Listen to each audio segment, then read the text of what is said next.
Live from Washington, D.C., this is Balance of Power with Joe Mathieu and Kailey Leinz. Another partial shutdown is set to hit tomorrow. Welcome to the Thursday edition as we count down to a funding deadline at the Department of Homeland Security with no agreement in place on ICE restrictions. I'm Joe Mathieu alongside Kailey Leinz in Washington. Thanks for joining us, Kailey. This happening just as Tom Homan announces the withdrawal of ICE agents from Minnesota. Yeah, Operation Metro Surge apparently is coming to an end after Homan had previously announced 700 federal personnel were going to be leaving the Minneapolis area. Of course, leaving thousands there still. Apparently, that larger drawdown is now happening. The question is it a change of heart on the Trump administration's part in regard to the operations there that's happening too late to assuage Democratic concerns about the way in which this conduct has been handled? Yeah, it may not impact the debate here in Washington at all, and it doesn't really seem to be yet, Kailey, but we're going to have the opportunity this hour to talk with a couple of lawmakers and take their temperature, beginning with Senator Shelley Capito, the Republican from West Virginia, very close to the president, might have some thoughts on this. She'll be here in just a couple moments. Yeah, and from the Republican Main Street Caucus in the House of Representatives, Congressman Mike Flood will join us as well later this hour. And interesting to get his take, too, on the fact that 6 of his Republican colleagues last night broke with the Speaker and President Trump and a vote on overturning his Canadian tariffs specifically. And a question as to whether or not that foretells more breaks like that could come. Yeah, not many in the jailbreak, as some had predicted, but we're going to see rolling votes. Mexico probably up next, and they're going to be identifying a number of countries with Democrats trying to seize on this moment. We'll see what comes next. Checking out the Thursday trading action. And for most people, a Thursday would mean we are one day away from the end of the work week. That Friday would be upon us. But of course, here in Washington, at least if you are an elected representative on Capitol Hill, usually your work week ends on a Thursday. Everybody flies out of here. And it does look, Joe, like that is what is going to happen this evening, even if there is no deal to keep the Department of Homeland Security funded beyond the deadline of tomorrow. It doesn't look like that deal is anywhere close to getting done. Therefore, they're taking recess as they plan to. Yeah, both chambers. So this could be, well, it's undetermined if this shutdown takes place in Homeland Security, exactly how long it will last, because there does not appear to be a continuing resolution that anybody can agree on here. And before we talk about this and a lot more with Senator Shelley Capito, the Republican from West Virginia, is going to join us live from Capitol Hill. Bloomberg Washington correspondent Tyler Kendall is also roaming the halls of the Capitol and finding a lot of news today. There's a lot going on with regard to this debate, but also, Tyler, the Federal Reserve and the next chair. I want to start here with you because you had a conversation with Tom Tillis earlier today that's making a lot of news, knowing that there was this idea of maybe a swap in investigations, if you will, to unlock a confirmation hearing in the banking committee. If the DOJ were to drop its Senate Banking Committee would pick it up. Tyler, is Tom Tillis in favor of this move? No, Joe, he told us reporters here on Capitol Hill that he is batting down this idea. And he's really central to what is going to happen to Kevin Warsh's nomination going forward, because he is that key member on the Senate Banking Committee where Republicans only hold that 13-11 majority. So in terms of this proposal being floated, one Republican official does tell Bloomberg News that an option being put on the table could be for the Senate Banking Committee, as you outlined, to take over the investigation or lead an investigation, presumably to have the Department of Justice let up on its investigation. But Tom Tillis says that is not going to be a viable option. I really do think Warsh is a great nominee. In fact, the short list was great. I told the president that. But I'm not going to have an investigation out there because I still think it speaks to the very thing that I moved quickly to make a point on the Sunday night when the investigation revelation was there. We have to have an independent Fed, and we can't finesse this. They either need to move forward with a compelling investigation that convinces me I was wrong, or resolve the current investigation and move on. Joe and Kailey, I then pressed Senator Tillis to see if he could confirm that these negotiations are happening behind the scenes with the White House. He said that he would not detail his private conversations with the administration, though it was interesting to hear him also add that he felt that the administration was actually caught off guard by this investigation that was launched by the Department of Justice into Jerome Powell. So it's one of those threads that we're going to have to keep following closely here because, as you well know, Powell's term as chair is up in May, and this is a process that actually does take some time. While Warsh has been broadly applauded, this typically would have been considered a pretty easy confirmation hearing. It's going to take some weeks at least to get going because he has to meet privately with all the members here in the Senate before we can even talk about setting that potential hearing date. So this is a thread we will continue to follow, as you say, Tyler. Another thread we're following, of course, today, knowing that the deadline looms tomorrow to keep the Department of Homeland Security funded or risk shutting it down. Has there been any progress today that you sense on Capitol Hill to avoid that outcome, or are we just expecting everyone to get on their planes and deal with this on the other side of recess? Well, Kailey, it depends on who you ask. I did have a conversation with the lead Republican negotiator for DHS funding, that's Senator Katie Britt, a Republican from Alabama. She told me that they have made, quote, significant strides when it comes to negotiation. She's talking about the sides sending a text back and forth to each other. But when you ask Democrats, they're saying that the proposals being put on the table by the White House is not enough to actually amount to getting their votes, not for the full fiscal year funding for DHS that appears to be an option that is long gone at this point, but for potentially supporting another continuing resolution for potentially 2 weeks, as we just saw for DHS. And of course, as you well know, there was that breaking news this morning. President Trump's border czar confirming that they are going to end that surge in Minnesota. While that was broadly applauded by both sides of the aisle, it is action like that Democrats say isn't enough to get them to the table. They need to see some of their demands really codified into law instead of just falling to executive action. All right, Bloomberg's Tyler Kendall live on Capitol Hill for us. Thank you so much. And sticking on Capitol Hill here on Bloomberg TV and radio, I'm pleased to say also joining us live now is Republican Senator Shelley Capito of West Virginia, the chair of the Committee on Environment and Public Works. Senator Capito, thank you so much for being back with us. Is it your expectation that the Department of Homeland Security is going to be shutting down come midnight tomorrow, or do you see an 11th hour opportunity to avert that outcome today? You know, right now I would have to say that it looks fairly inevitable that we will have a partial shutdown of the Department of Homeland Security. I think it's good to frame that, remember, we did pass a lot of bills and the president signed into law. So 96% of the government is fully functioning. But that critical piece of Homeland Security in all likelihood will shut down. But I am for extending the time for debate. I am for making improvements such as Senator Britt was able to negotiate into the Homeland Security bill.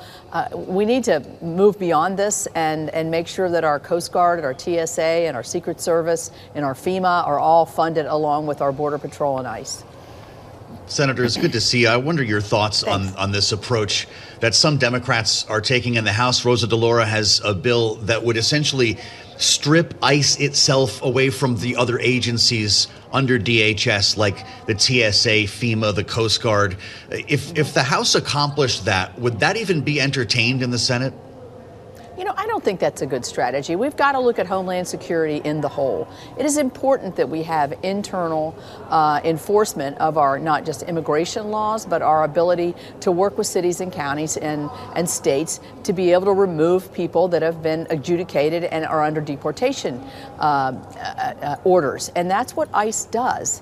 And so I'm fully supportive of the efforts that they've moved forward, and the same with Border Patrol. I mean, can we make improvements? Yes. And improvements are built into the bill. More cameras, more training, more IG or, inspectors, inspections. These improvements can be made. They're already built into the bill that the Democrats will not accept. And I think they're using this as a political statement. I think if we pull it out, it becomes even more polarized and more political.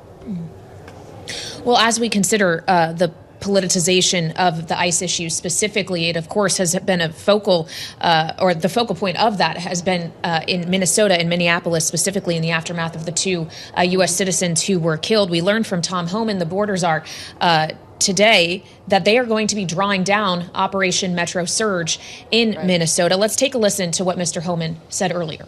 In success that has been made arresting public safety threats and other priorities since this surge operation began, as well as the unprecedented levels of coordination we have obtained from state officials and local law enforcement, I have proposed, and President Trump has concurred, that this surge operation conclude.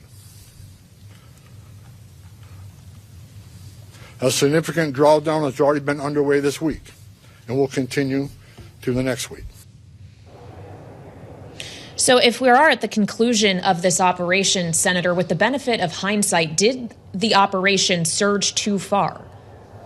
Well, here, what I'm reading and what he's saying is the key component that he's emphasizing is the coordination between state and local. And I'm not sure that that was there before the temperature went way up. And then I think this has been part of the compromise between that Tom Homan was able to forge with state and local authorities and with ICE and Border Patrol. Let's lower the temperature, let's work together as law enforcement officers, and let's get the worst of the worst out of here. And I think those are reasonable propositions. Did it go too far? I think obviously mistakes have been made and had some very life-ending and altering results. And for that, I think we all wish we could go back and change that. But I think lowering the temperature, removing themselves from the operation and leaving it to state and locals, that's what we need to do. We need to have that coordinated effect. You know, it's interesting, Senator, we've talked to a number of your colleagues, Republican senators, about the issue of demasking, and we've heard the arguments on both sides of it. It appears to be a breaking point, and I'm wondering if demasking is a non-starter for you. You know, in my view, that's just sort of an issue that I think gains a lot of attention. We just obviously as a nation went through a big masking issue during COVID, but also the protesters in New York, they were all masked. And we were saying, you know, if you're protesting, we need to be able to see your face. And then now we see the same sort of argument on the opposite side. I think that you have to do this on a case-by-case basis. We have to protect our officers. And I think the protesters in Minneapolis showed that they're willing to dox, threaten families, and threaten the health and security of a federal law enforcement officer, which in and of itself is pretty frightening. So I think maybe when the temperature goes down, we'll see more abilities for identifications. But I do want to reserve the right for our officers to wear a mask if they feel their life's in danger. Yes. Senator, I'd like to switch gears as we are expecting later this hour President Trump to be appearing at the White House with the administrator of the EPA, Lee Zeldin, to formally revoke the so-called endangerment finding around greenhouse gases. Lee Zeldin calls this the largest act of deregulation in the history of the United States. But I ask you, given your chairship of the Environment and Public Works Committee, is it too large an act of deregulation? Could this not have negative environmental consequences? No. We have environmental laws that are strict, stringent, and they're adhered to. What this has done is taken an issue in the early Obama administration and ballooned it up into what can we do for global carbon emissions, and what we see, and if you read articles, different opinion articles from different papers, some that are very liberal papers have said, yes, the endangerment finding went too far. You cannot have the executive take control of the legislative prerogatives of Congress. And that's what's happened, and it's stayed. It's going to be the largest, I think, economic deregulation that we've seen. I'm sure it will be litigated, but I feel confident that he's on firm ground, especially in light of some of the past decisions by the Supreme Court that we've seen that have said the executive and the agencies have to stay within the boundaries that Congress has set. And an endangerment finding goes way beyond that. Really interesting. I don't know if you were there, Senator, but the President of the United States was awarded the undisputed champion of beautiful clean coal trophy yesterday at the White House. Peabody Energy, Jim Gretsch actually gave it to him. In the effort to celebrate an order that the president made directing the Pentagon to buy electricity from coal-fired power plants. What does that mean for the industry in West Virginia, this Pentagon deal? Well, this provides the certainty to the coal industry, but it also provides a lot of balance and certainty to the nation. Let's just look at this practically. Over the last 2 to 3 weeks, we've had these amazingly low temperatures. If you look at the energy, who's providing the energy to warm our homes? What source? Coal has had a major role here, along with natural gas and nuclear. And so we have to preserve these baseload energy availabilities to do a lot of things, but just the basic needs of heating our homes and making sure that our hospitals are open, all of these things. So the president's a big fan of coal. Coal country loves the president. I was there yesterday. It means a longer life for a lot of our coal producing power plants, but also more coal mining jobs. They're doing it better, safer, and cleaner than they ever have. And it just makes a lot of sense for our nation. Senator, we just have a minute left, but I know you today have officially signed on to the Save America Act that passed the House of Representatives last night, of course, a voter ID piece of legislation. Your Republican colleague, Senator Lisa Murkowski, has suggested that legislation such as this could have the effect of federalizing elections. We know President Trump has had made some comments about nationalizing elections as well. Is that an idea you stand behind, or do you have concern about that? Well, yeah, I don't want to federalize our elections so that every state has the same election parameters and our secretaries of states can't form and function their election practices that their legislature puts forward. So this doesn't do this. This basically says you just have to prove that you're an American citizen to vote in an American election. It sounds simple. I would say it's probably not as simple as it sounds, because I think some of the identification issues could pose a challenge to some secretaries of state, whether you need a passport or birth certificate or a real ID card, and some of these issues have been raised. But honestly, it's a simple concept. Many states have voter ID. Mine's one of them. Senator, it's great to have you back on Bloomberg. Republican Shelley Capito, West Virginia, live from Capitol Hill. I'm Joe Mathieu alongside Kailey Leinz in Washington. We'll assemble our political panel next and get into the shutdown politics once again. This is getting to be a routine. Stay with us. Much more straight ahead on Bloomberg TV and radio. And we're keeping an eye right now on the Senate floor, where they are trying to take at least a procedural step forward in an attempt by the Republican majority to keep the Department of Homeland Security funded beyond the deadline of midnight tomorrow. They're trying to invoke cloture on a motion to proceed on the DHS bill that the House passed. This isn't necessarily a vote on final passage, but this may not be successful either. And the anticipation here in Washington is that despite whatever effort the Senate puts up today and the efforts of negotiators maybe to reach some kind of agreement, Joe, it's highly likely there will be a partial shutdown tomorrow, and senators will go on their recess and we'll have to reconvene come, a week and change? Yeah, because House is going away too, right? And there are some really big codels this weekend, as we've talked about the Munich Security Conference. The jets are taking off one way or the other here. So following our conversation with the senator, it's not sounding like a lot has changed since the White House brought its counteroffer. And boy, the headlines coming out of Minnesota today certainly have our attention as well. You wonder how this may or may not have impacted the debate if it took place a couple of weeks ago. But the administration is pulling back from the Twin Cities.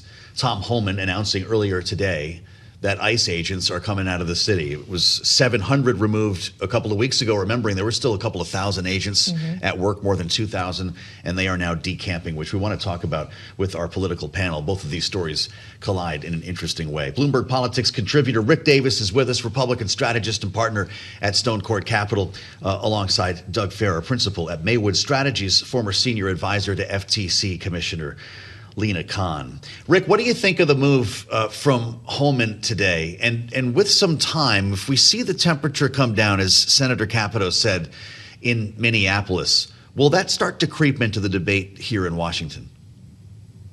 Yeah, I think that this is all part of the same cycle of discussions, right? I mean, 2 weeks ago, the administration booted Greg Bovin out of Minneapolis and unceremoniously, get out of town and get out of town today, and injected Homan in to run this thing. And 2 weeks later, we have this press conference, basically unraveling the operation.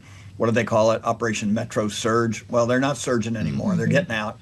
And they've also said some things that actually add to the negotiations going on in Congress over DHS funding. And one is that they're not going to make arrests anymore around schools and churches and hospitals, which was one of the things that Democrats had asked for, and that they were going to start working better with state and local, which is one of the fundamental aspects of the Democratic negotiating positions. And I think the fact that they also pulled out of all these other towns where they had these surges, LA, Portland, places like that, is a indication that this administration is raising the white flag and understands that the overreach has not only affected their ability to get a bill through Congress on funding DHS, but also it's crushing their polling numbers in advance of a midterm election. And I think those two twin pillars are exactly what's bringing us to the potential of getting a deal sometime soon on DHS. Well, as Rick points us to the midterms, that's still 9 months out, Doug, and I wonder if taking this away potentially is a talking point, if we have seen a lot of these operations unsurging, as Rick is suggesting, does that mean Democrats are going to lose one of their best political arguments as we get closer to this cycle? I don't think so, because immigration is so central to President Trump's pitch. I mean, it's really his main issue, and incredibly, he's turned it into a Democratic issue. I don't think he's going to stop. I mean, there's been reports that they are buying up these warehouses where they can hold people, that they're building sort of camps for people that they think they want to deport. I suspect that President Trump won't be able to resist. A state or a city, a blue state might piss him off, might do something, and he's going to respond. And so I think, this may be a temporary reprieve, and certainly a great reprieve for the people of Minnesota who've been through so much, but this isn't going anywhere. It's interesting to see Greg Bovino back on social media. This is, of course, the gentleman who was dispatched from Minneapolis when Tom Homan went to try to lower the temperature.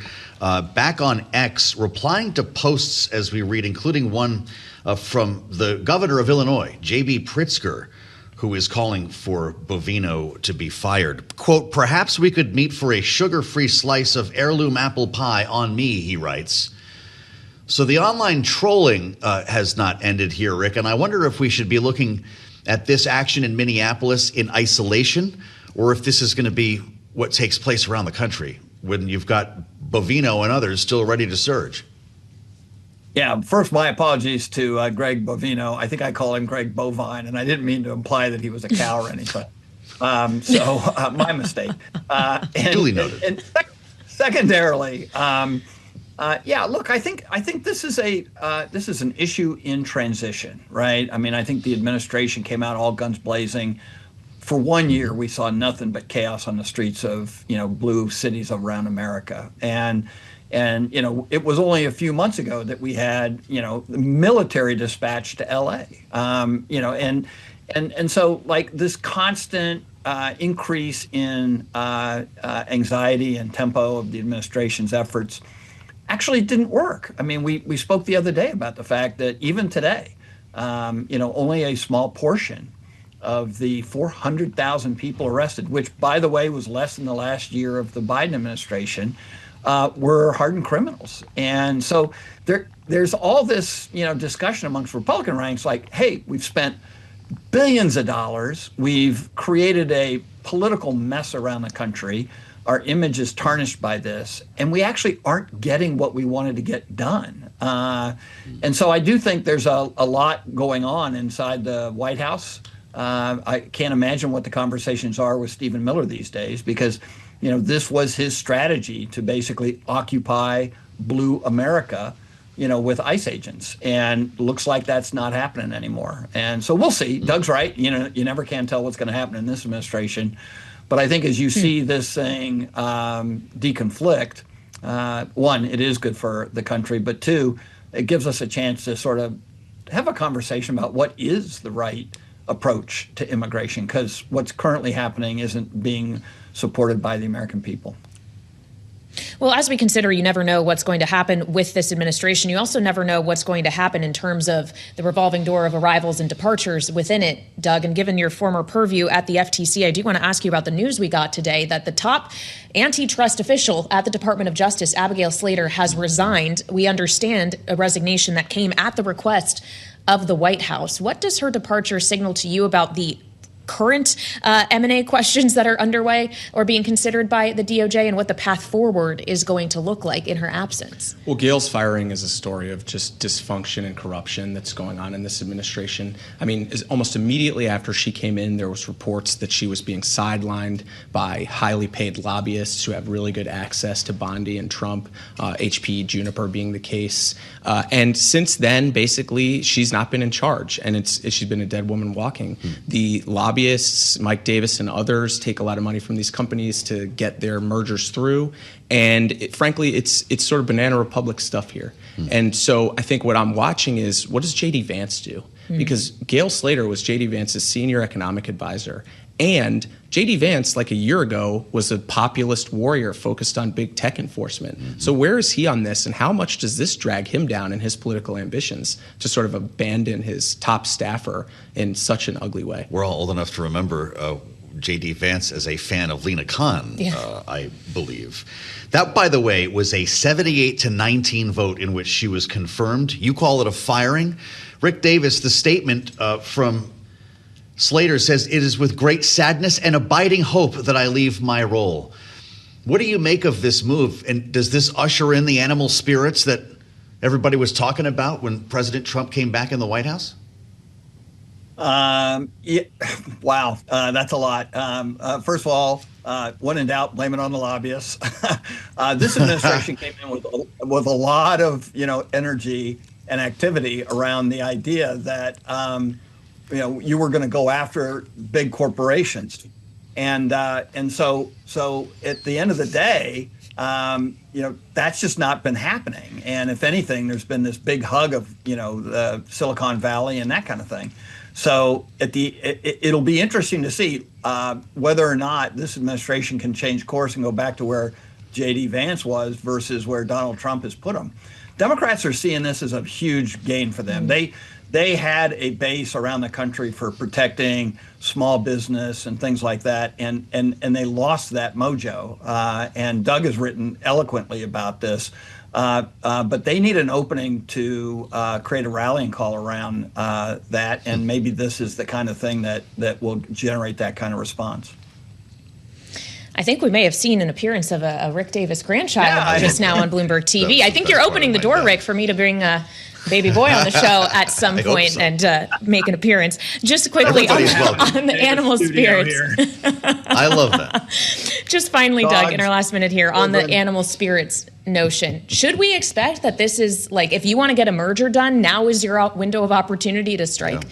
Look, if you want to pay the lobbyists who are in charge of merger control, you can get your merger done. They haven't blocked a single merger at this point. So, I mean, the animal spirits are fully in effect, but I think the concern is the breakdown in the sort of rule of law that we have here. And the thing I'm going to be watching, it's been reported, and I've heard from sources, that the Live Nation lawsuit, which seeks to protect people buying tickets, Kid Rock, famous friends and allies of the president, they're looking to settle that potentially favorably for the company, and that was the last straw for Gail. If that happens, people are going to feel that in their wallets amidst an affordability crisis. So it's a real mess up there, and I hope Democrats will ask them to preserve documents, and if they take the House, do some serious oversight. All right, a perfect day to have Doug with us here on Balance of Power. Doug Farrar, principal at Maywood Strategies, former senior advisor to FTC Commissioner Lena Khan, alongside Rick Davis, our Bloomberg Politics contributor, Stonecourt Capital partner, and of course, proud grandfather as well. We'll have much more coming up here on Balance of Power. We're going to go back to Capitol Hill. Republican Congressman Mike Flood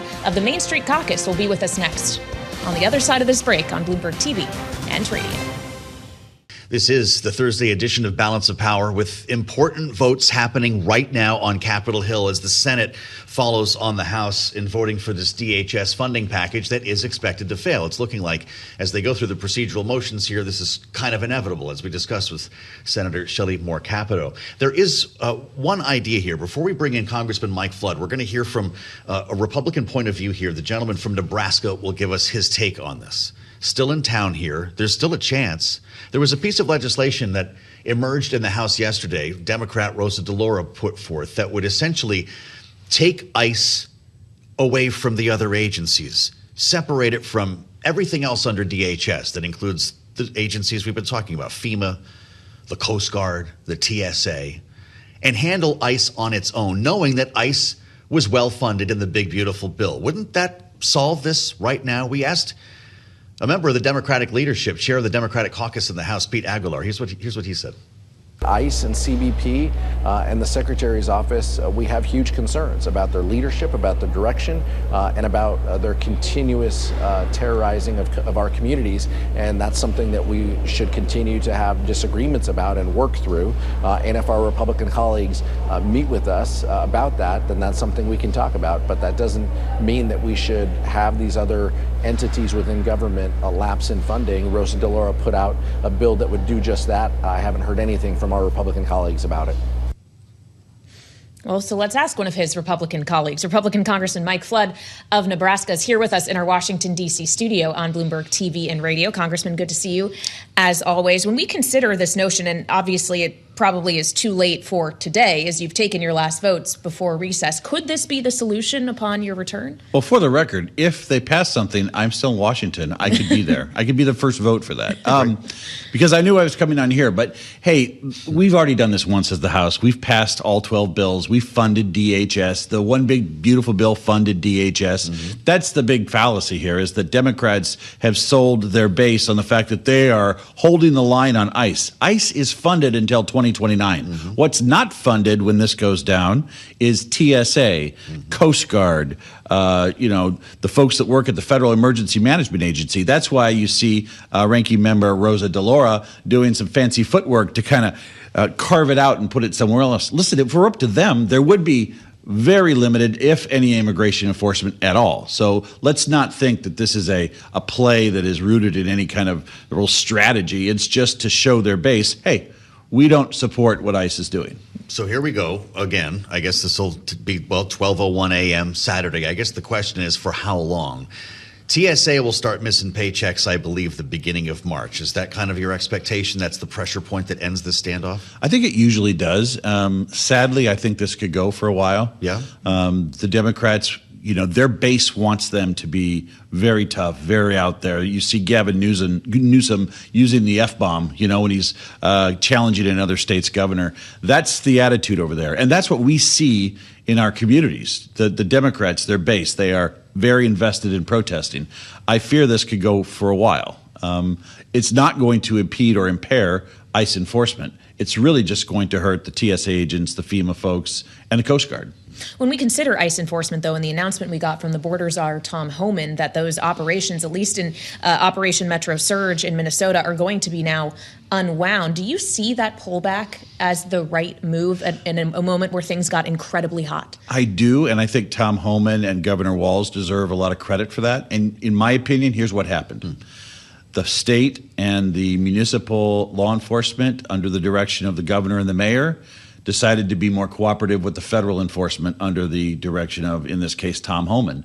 Tom Homan said a week before that second tragedy, he said, if you just let us into your jails, into the county jails, into the state prisons, we can be out of here and we can do what we need to do and move on. You go into a secure detention facility, you find somebody here who's been here illegally, you take them into custody, you run them through the administrative process. That's what's happening in states across the country. That's why there's no violence in the streets in the city of Lincoln or Omaha, Nebraska, because our city and state police, they understand that there's one team for law enforcement. Doesn't mean that they're out enforcing the laws, but they are providing scene security to make sure if a warrant is being served, that it's being done so everybody's protected, including the person the warrant's for. I just want to mention, Congressman, that President Trump and his EPA chief, Lee Zeldin, are making their announcement on greenhouse gases right now. If they come to take questions, we'll put an ear on that, and I'm loath to interrupt this conversation because we've been looking forward to it. I want to ask you about tariffs in this vote that we saw yesterday. 6, I believe, Republicans voted with Democrats to check the president on tariffs in Canada. Now that this threshold has come down, Democrats are promising a series of votes on different countries. What's going to happen, if anything, to the tariff regime? Or is this just a matter of putting Republicans on the record? I think this is not a lawmaking exercise. 3 things here. Number one, we're going to hear from the Supreme Court at some point in the first half of this year as to where they're at on tariffs. That could substantially change the landscape in a very meaningful, long-term way. Yeah. Number two, the president is negotiating the USMCA, and we have to give him the negotiating power to do what he has done with tariffs to get us the same or better deals that he's gotten for us in the past. And number three, this is not a lawmaking exercise. 6 Republicans isn't anywhere near enough to overcome a presidential veto. And so while I get you can put your name on the record and all this stuff, all you're doing is hurting the hand that the president is playing. And by the way, he's used tariffs before. We'll have a long conversation about tariffs use in the future, but got to look at where we're at and be practical, and you got to think 2 steps down the road. Why are we trying to handcuff him when he's not going to be handcuffed? Or that's not even going to work. So will you vote against all of these? I did vote against the one yesterday, obviously, and I will continue to. I actually think the Supreme Court's going to answer this question. And we're all waiting for it. We're going to live with whatever happens there, and we're going to have an opportunity as a Congress to say what should the tariff policy be. But until then, we're on a path. Don't tie the president's hands on his ability to negotiate with Canada and Mexico. Well, when we consider the role of the president in all of this, with the point you just made that 6 may not be enough to override a presidential veto, 6 is enough with this current majority to make sure nothing can pass on the House floor. If you're Speaker Mike Johnson, and knowing how fragile and narrow that majority already is it not a mistake for the president to be threatening members who vote against him and suggest that they should not be holding their positions? Does that not create a problem for those who are seeking re-election, like your colleague, Congressman Fitzpatrick? We're talking about Donald Trump, right? Yes. The same guy we've known for 10 years. His calculus is different than everybody else's. So I was not surprised in the least about that. Hey, listen, this was a very specific issue, tariffs. And I would argue that even some of those folks that voted to unlock this barrier would even probably at some point say, hey, maybe we should go back and put the cap back on from stopping these from coming to the floor. It's an issue-by-issue basis in the House, obviously, and we have been united on far more this Congress than anybody thought we could get done.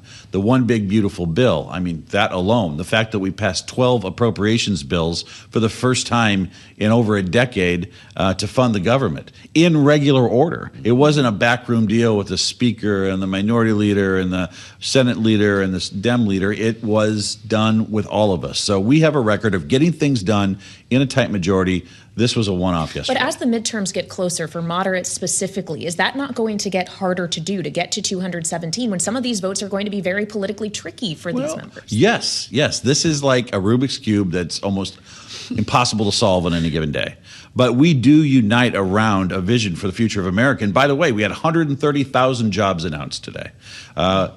People don't know this, but the average tax return for the average American is increasing 15.4% this year because of the one big beautiful bill.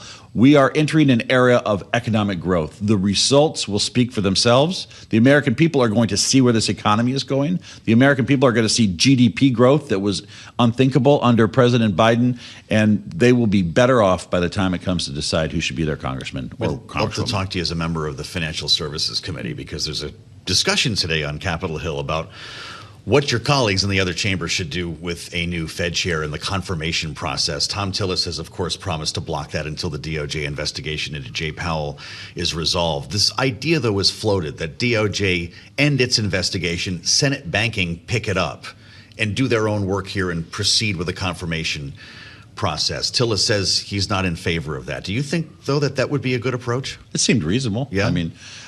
I am somebody that values reasonable solutions to tough problems. Yeah. And in that way, both sides kind of get what they want. We can move forward with the new Fed chair.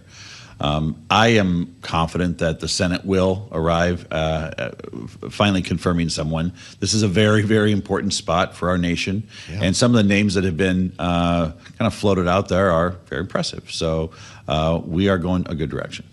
Well, as we consider this notion of compromise and specifically areas in which you're focused, not just with your seat on the Financial Services Committee, but on the Housing and Insurance Subcommittee as well. Housing, for example, we saw a big bipartisan vote on the 21st Century Housing Act in the House. Unclear, though, how, as we talk about Senate banking, that's going to match up with the road effort in the Senate. Are you having conversations with your colleague? Well, I can say I wrote most of that bill. Yes. And I've been working with my Democratic colleague for 15 months to do it. 390 votes, 9 no votes. That is something to celebrate. Unfortunately, it doesn't make the news anywhere. on an issue that matters, housing. The good news is in the Senate, they have a near unanimous bill that they've moved to the floor and tried to pass before. And you've got the president who has ideas about housing. So here we have House Republicans and Democrats, Senate House Republicans and Democrats, and the president all saying housing is a priority. If we can't find a deal among those three entities, there's not a deal to be had. So I'm actually an optimist. I think that the fact that the Senate has its road to housing means we are going to have a sit down about how this can work. And listen, a compromise means we accept some things that we might otherwise do. They do the same, and the president does the same. Even if you passed it today, how long would it take to start breaking ground on new homes? This has become such a massive inventory problem. Well, and a red tape problem. Not many people know this. Outside of the bill we passed during last July with the One Big Beautiful Bill, we greatly expanded the use of low-income affordable home tax credits. That program, aside from anything I've worked on, is the gold standard for creating affordable housing in America. It will contribute to another 1.2 to 1.3 homes in America. And these are developers that know how to do it, and they work in concert with a bunch of other programs in the states. So we are already well on our way to addressing what is anywhere from a 3.85 to a 5 million unit shortage, just with the One Big Beautiful Bill. And then you come in with what we worked on in the House, and you remove a lot of the well-intentioned but real barriers to building. You give cities more latitude. You get states with more authority. I think we could see an unlocking of the housing market from a building perspective, given the fact that the government plays pretty large there. Do you share the president's concern that lowering housing prices could simultaneously raid people's nest egg and become another affordability problem? Well, there's certainly to be said that most people's number one asset is their home. Yeah. You know, I don't have any interest in seeing that go down. But when you have a 5 million unit shortage, one of the great things that we did with this bill this week is that it basically said to the manufactured home builder, you do not have to put a chassis in your house. These are stick-built homes that end up getting put on a foundation. The chassis does nothing than cause another $25,000 in cost. And what we need are homes across America that you can get into for $225,000 or $250,000. A new stick-built home in Columbus, Nebraska, not pre-manufactured, $415,000. That's not affordable to a family of two, no matter the overtime they're working. Really interesting. Real conversation, Congressman. Mike Flood, Republican from Nebraska, Financial Services Committee. This is right down the Bloomberg lane, and we appreciate your insights on all of these issues. Don't be a stranger. We'll be tracking this vote, of course, Kailey and I, when it comes to the Department of Homeland Security. We'll have much more on this on the late edition of Balance of Power that starts at 5 p.m. Eastern, alongside Kailey Leinz in Washington. I'm Joe Mathieu. Bloomberg Business Week on the way next. This is Bloomberg.